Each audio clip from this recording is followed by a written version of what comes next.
Next up is Eastern Kentucky University, and we have Interim President David McFaddin.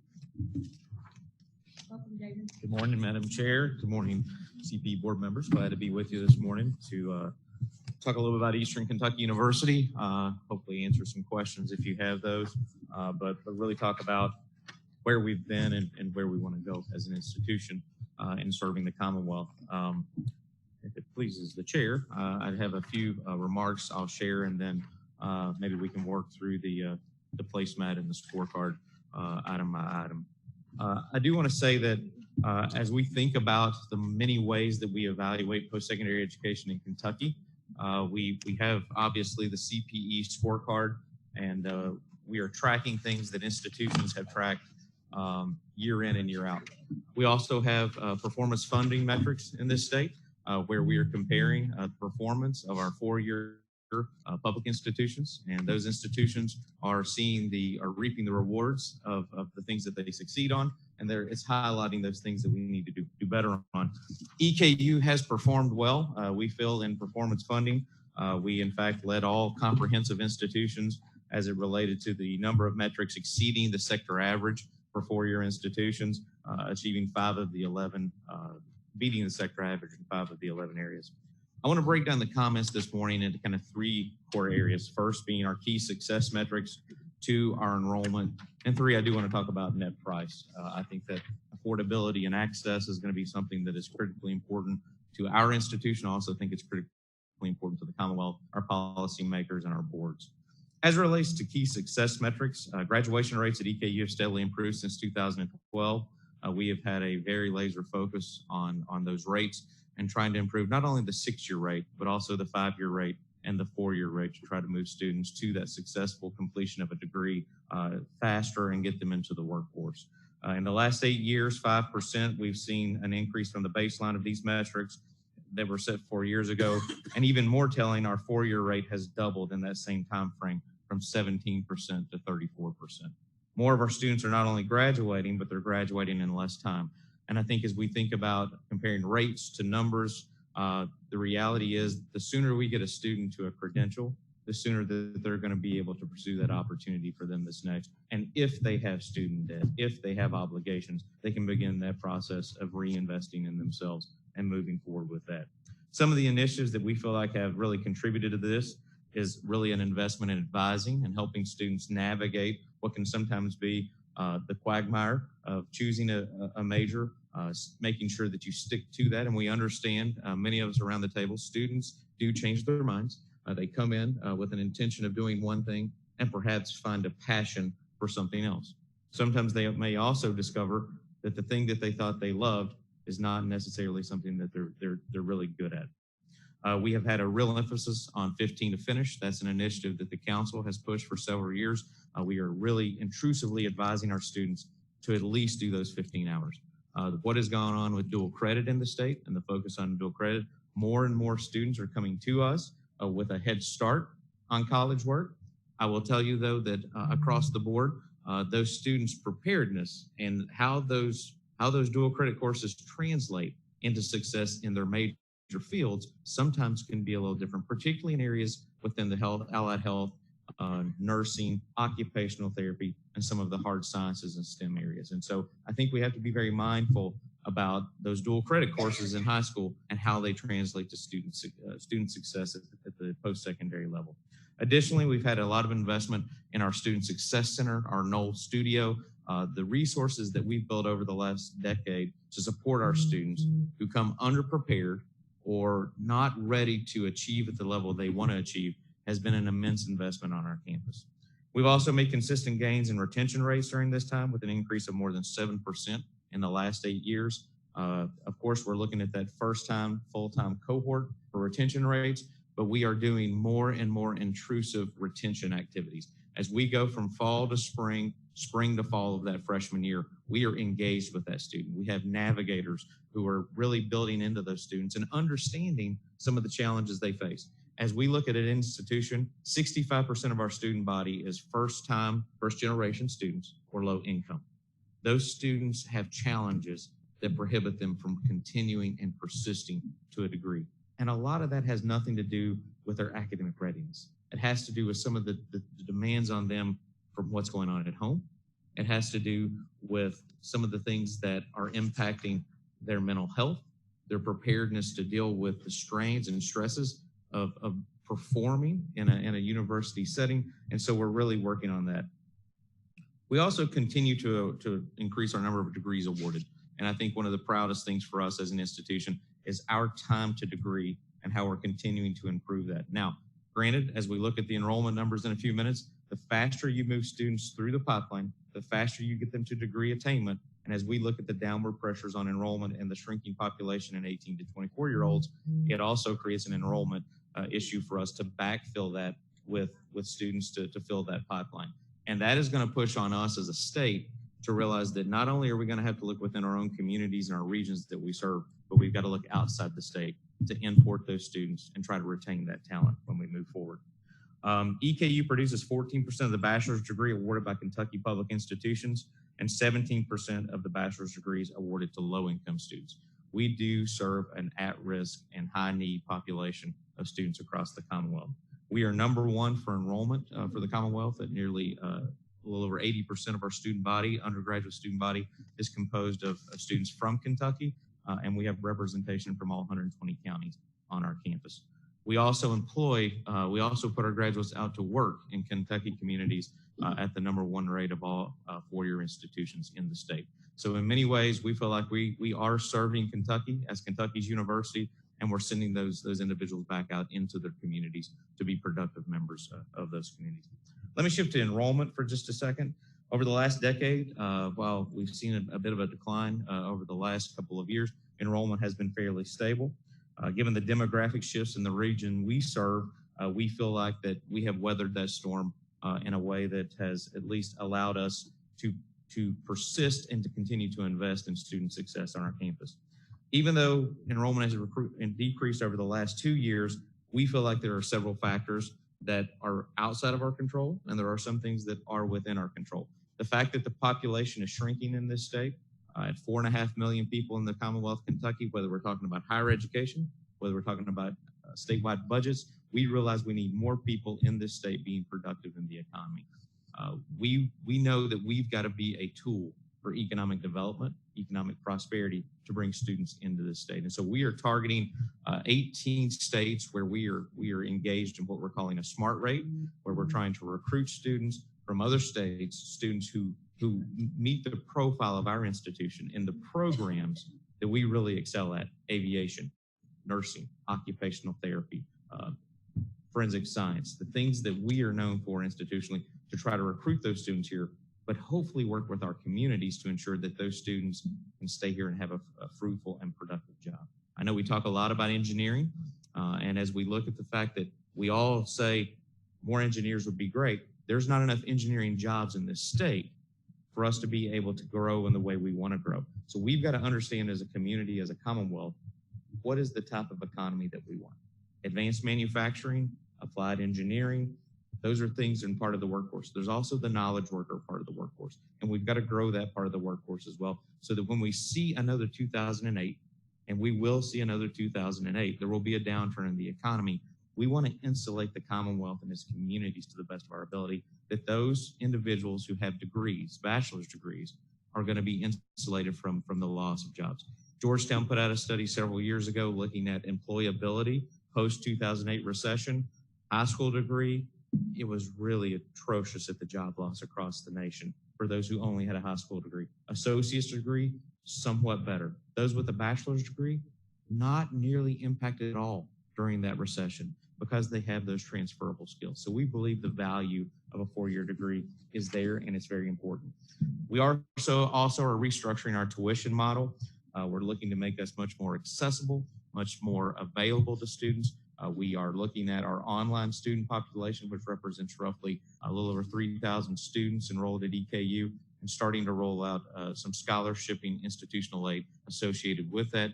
We will also be launching, and I'm not sure if we'll be first, but we will be launching an income share agreement that will come out hopefully in the next 2 weeks, starting with the fall of 2020 cohort students who are going to be in nursing, aviation, occupational therapy, three of our most high demand degrees, and one of those places where the student cost to finish, when you think about clinical hours and you think about flight fees for our aviation program, which is the only one in the Commonwealth, we can help those students finish, and we feel like that's going to be a great tool.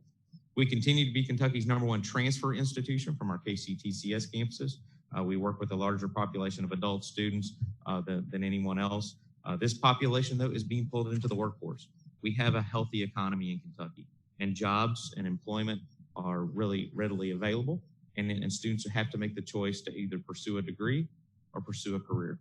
I think for us, our job is to try to see if we can meet them in the middle. Don't make it or, make it and but, and so that they can do that. And so we are trying to meet them where they're at.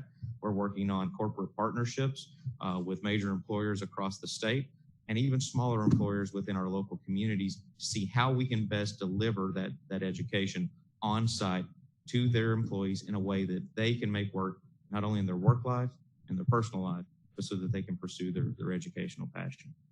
I'll shift to net price for just a minute. Tuition at EKU has been fairly flat. I will commend this body, having worked in higher education for the last 8 years, but being involved in policy work in the state for over 20, the work that's been done by this board and by the institutions, the public institutions in the state over the last 10 years has been nothing short of amazing, given the cuts and the lack of the support that has had to be redirected to other public needs in this state to keep the tuition rates from growing at a rate any faster than they have. At about 2.5% growth on average for all institutions over that period of time, staying at or below the consumer price index increase, I think that is something that we should be proud of. For us, we've had all of our increases have been less than 3% in any one year, and we had 0% in 2018 and 2019. As we look at our tuition increases, they've all been less than the estimated regional increase. As we look at the southeast region that we are in, we have tried to stay below that increase across the board. But there is no doubt about it. The need for resources on our campuses, and Dr. Brown talked about this earlier, are immense. As we think about deferred maintenance, as we think about student support services, as we think about the evolving challenges in front of us as an institution, and we don't have to harp on pensions, but there are a lot of downward pressures on our budget. It's been no secret for our institution. We went through a $25 million budget reduction over the last 2 years. That has impacted a number of positions on our campus. It's also impacted a number of services that we provide. We are focused on serving our students first, and we really want to make sure that what we do is a reflection of our values to the Commonwealth and adding value to those students' lives, but also adding value to the Commonwealth as a whole. I will say that a couple of things I want to focus on the scorecard. Opportunity. I would say that the work that we've done in our underprepared student achievement has been second to none, and that has been led by our faculty and the co-requisite model that we partnered with the council. We've moved English to 72.6% of underprepared students getting that credit within first 2 semesters of being on campus. That's a 20% increase over a 2-year period for us institutionally. That is a big improvement for our institution. Math, and I think you'll see this across the board for every institution, we're continuing to evaluate and evolve how we deliver that quantitative course. We've got a working group on our campus who are evaluating quantitative analysis. What does that mean? Does it mean college algebra for everyone? Or does it mean that we can have another quantitative pathway for a student to show that they've mastered that discipline, but do it in a more practical way that is applicable to the field of study that they're working in? But we have made increases there to 40.4% of our underprepared students being able to get that math credit course in the first 2 semesters, and that's a 10% increase over the prior year. When it comes to student success, again, graduation rates, we feel like we are really moving forward, and we've reached our goal and intend to extend and move beyond that goal. Low income graduation rates, we are 38.3%, a 2% increase from the baseline, and we're tied for second highest amongst all public 4-year institutions. Our underrepresented minority graduation rates at 34%, that is first-time full-time freshmen who've graduated in that 6 years. It's an increase of 1% from the prior year, but it is a 3% decrease from the baseline. Now, This goes back to rates versus actual numbers.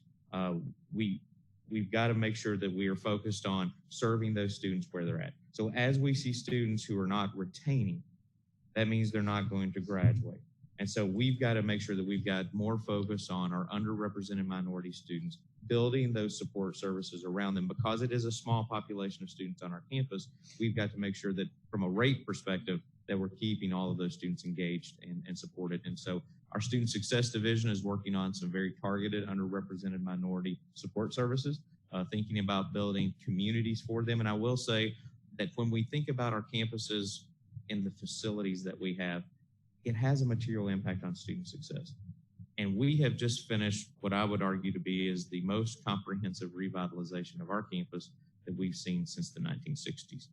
We have now just opened a fully functional, fully supportive multicultural affairs center where all of our students who are looking for a place to belong will have a place that they can be very proud of and have a space that they can call their own. We are number one for veterans for serving Best for Vets. We just had a great announcement on our campus yesterday with Congressman Andy Barr talking about our veterans program and the veterans scholarship program that we serve. We do have a lot of underrepresented minorities who come to us in that way. Some are on campus, some are online. And so as we think about the makeup of the student body, we've got to make sure that there is a service there, a relationship there for every one of those students, and we're working hard on that. Retention, we are at a record high for retention.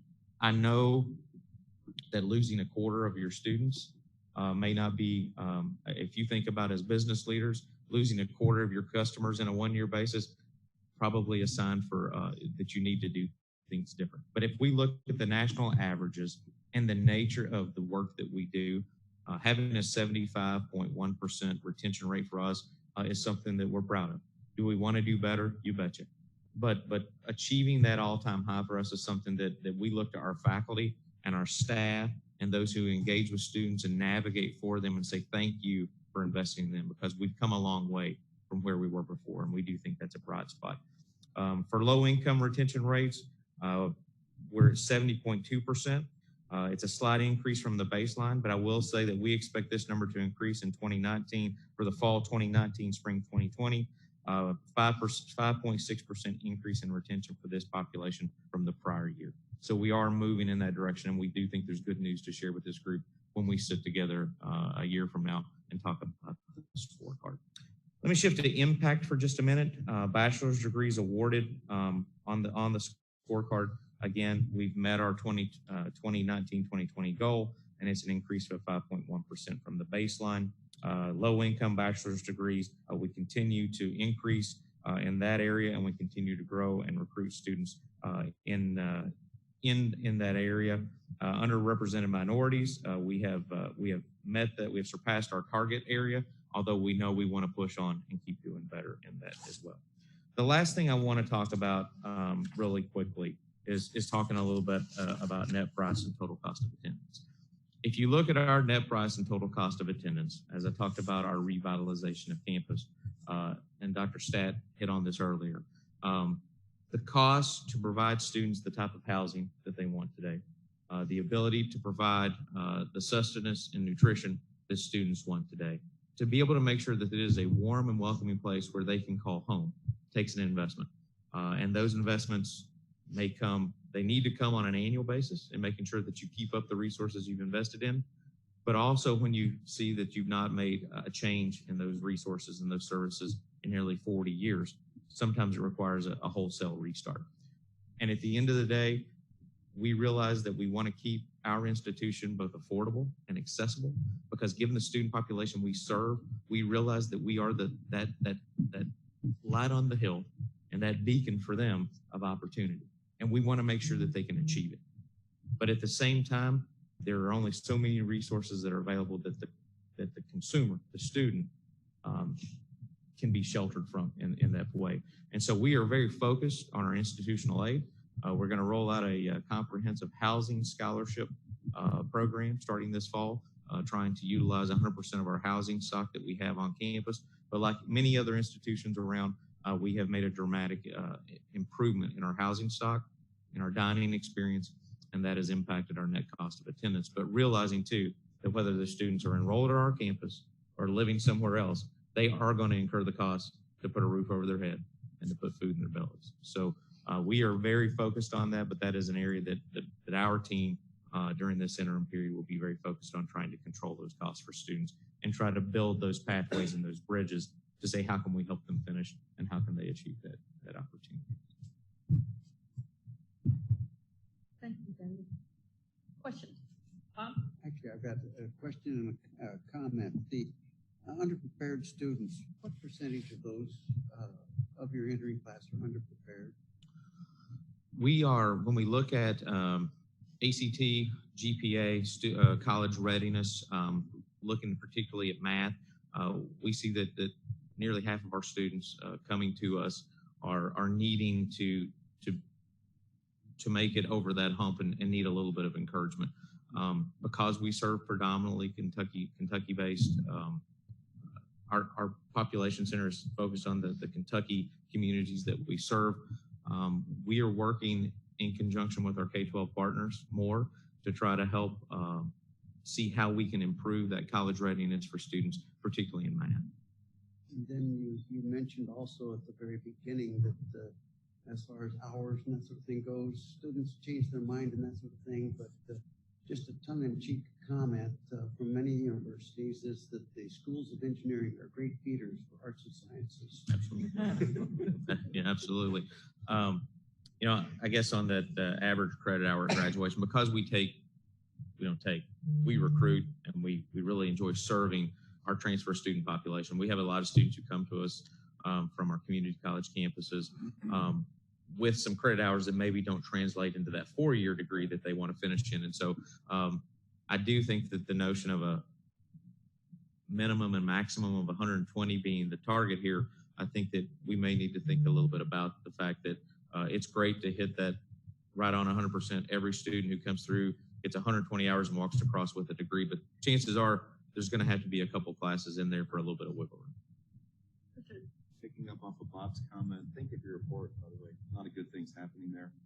But the average credit hours at graduation, you're shooting for a lower number, which tells me that kids are making the wrong choice when they come in, or changing their mind maybe. Are there some things in the front end that you're doing to help counsel them and really drill down into what their aptitude is and help them to make a good decision at the beginning so they don't end up with 138 credit hours and yeah, so it takes 6 years to complete the program? But yeah. What are you doing in the front end? So I think David can correct me unless I'm wrong, but I think that in this particular category, it's not the first time full-time cohort. This is all students who finish. So those could be transfers. Those could be students who don't start with us in the beginning. So it's a mix. But to answer your question, yes, we've got very intrusive in that advising and trying to help those students. If they come in scoring low in math and science and they want to be pre-med, we try to work with them to help them think about the areas where they have strengths or explore at least some areas where they may find that their strengths as a student would shine versus maybe that thing that is aspirational for them that we're not saying it's out of reach, because we're here to help you seek your opportunity, but we don't want to do it at the cost of you failing and not feeling like that it's been a successful experience. So the answer to that is yes. With every student, we try to help them make the best decisions they can, but at the same time, we do want them to have the chance in some ways to explore and see, am I good at this? Am I not good at that? Because we have a lot of students who come to us who don't know. If 40% of our student body is still the first in their family to go to college, the notion that they know what they want to do, and I was one of those students. I walked into EKU, a first-generation college student, thinking I wanted to go to law school, and I sit here in front of you today. I'm not saying that it would have been a bad thing, but it was a journey that helped shape me. But yes, we are working with students to make those decisions. We're also helping them try to make better financial decisions about what's on the table, what they're spending, making sure that they're being good stewards of their resources, because ultimately we want them to be a proud alumni who look back on their time at Eastern as a time that was not something they regret, but something that added immense value to their lives. Could you comment on your career counselor counseling program?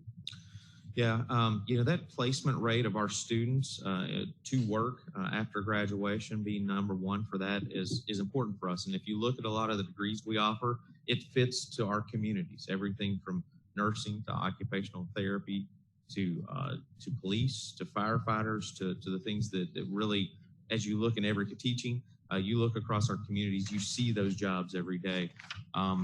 We do, I think, a really good job of working with our business community and our employers to make sure that most every student that leaves our institution not only can say, hey, here's this degree so you know what I know, but they can show what they've done. They've had an experience to be able to show that they've done the work, they've got a professional reference, and they can do that. And so we do have a strong focus on career services, talking to them about what the field of study is, what the opportunity for, here's the median income, here's what you can make.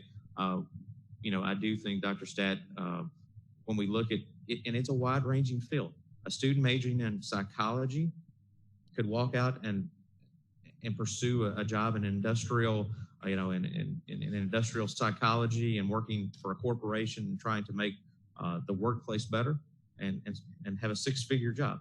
You could also walk out and make $35,000 a year working in a field that is not related to mental health in any way with that degree. And so a lot of degrees are not as prescriptive. Our pilots who are graduating right now, most all are walking into six-figure positions within 2 to 3 years of graduating with $60,000 and $70,000 signing bonuses the minute they walk across and get that degree. Yeah. So two things. One, not specific to EKU, but just building on, I really am concerned that when we look at the metrics and we're looking at only percentages, that percentages are very misleading, because if my total enrollment is down, then just by doing straight math, my 6-year graduation rate, my first to second year retention, and my success of underprepared students would go up with no change, because you're comparing a percentage, not comparing total numbers. So I do think we need to start looking, because I was trying to look, I can't find the raw data that tells me the numbers, because I'm not suggesting at all that EKU has, but to say that we've reduced from 14,000 students to 12,000 students, but yet, we've improved our retention. Well, math would just say you're going to improve your retention if you do nothing different, because the percentage doesn't. Please. That will include those in the future. That's a good idea. Yeah, I just think it's, in full transparency, it may be sending a different message. So it may actually be counterintuitive to what we're trying to achieve in our 2030 plan for the number of students that we want to graduate with some type of program in the future. And that's not specific to EKU, that's just an overall. Because again, reduce the bottom number and the percentage can be higher. Right, by doing nothing. So the second piece, I would just say, David, and I understand you're new in this role for a minute, right? 2 weeks, but yeah. But when you look at, I think there's a little mixed messaging, and maybe this is our fault, and I would take this on. But your average net price and total cost of attendance is the highest of everything we're looking at today. And at the same time, there's messaging that there's zero cost of tuition increase. So it feels a little bit like, that maybe it's not a fair message when you look at the total cost. Now, to be fair, I don't know if everybody's reporting apples and apples when we're looking at this number, if it's a fair comparison or not, but a 5% and an 8% increase over the past 2 years feels like a lot. Yeah, and I think that if we look at tuition strictly, I think that we've kind of held the line there. I think when you look at that total cost of attendance, the investments we've made in our housing stock and improving that, we've seen increases in the cost to live in updated housing, and we have the choices, the gamut. We have dorms that were built in the 60s. We have dorms that were built 3 years ago. I can tell you right now, to a point, we're 100% occupancy in our new housing stock. Students want to live in that modern new space. And when you look at the total price that those students pay, because we're a heavily residential campus, if you think about how many commuters you have, how many are living on campus, how many are in a meal plan, I think that if you look at every 4-year, it's not apples to apples. I think you can group some of us into probably a similar category and say, are you heavily residential, and what's the participation in meal plan for your student body? And frankly, that's a lot of where the cost is going. I will say that the asset preservation fee, and we worked with CPE on this a few years ago, we desperately need to invest in deferred maintenance. And so we're submitting those plans, and we're investing in the Commonwealth's buildings on our campuses, but that also comes at a cost to the students. And when we think about our budgets, revenues for our institutions come from two sources. It comes from a state appropriation, and it comes from tuition from our students. And that's really it. That's the only two revenue sources that we draw from. Thank you. I'm going to have to stop discussion. I'm sorry. Okay. We've got another one that's getting ready to start. If you got something quick, No, go ahead. I'm sorry. All right. You might stick around. Thank you all very much.